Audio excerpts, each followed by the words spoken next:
water and fractured limestone rock. But these conditions both exist in abundance all over the world.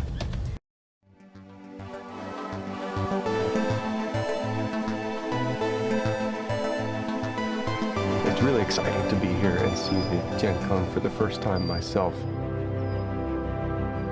They're almost bigger than you can imagine. It was even bigger than when we came out of Heidong. Made it look almost like a cathedral with the vertical walls and that arched ceiling. A very, very beautiful setting. It's hard to describe how big that cave was. So both of the walls here are perfectly vertical. It's really tall.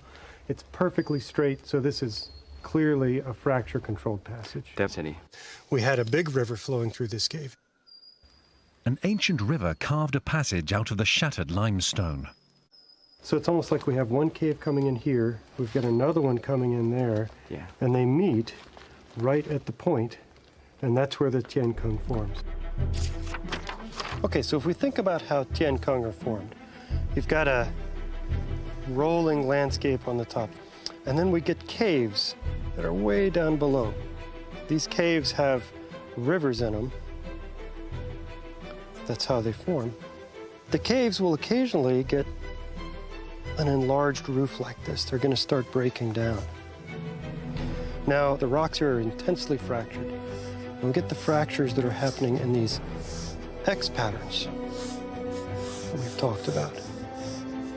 And we've also got vertical joints in the rock. So over time, what happens is, when you open up the cave, this block right here will fall down into the river.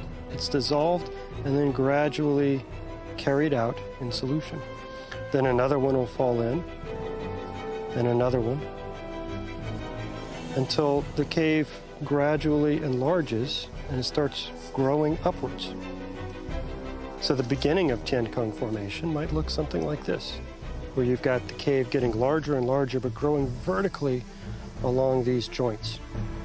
If we come back at a later stage, the Tiancong is just kissing the top surface.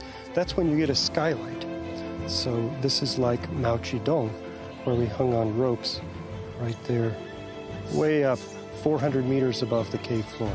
Eventually, the last rocks fail, and we're left with an open Tiancong with these vertical sides, very, very deep, that goes into a cave.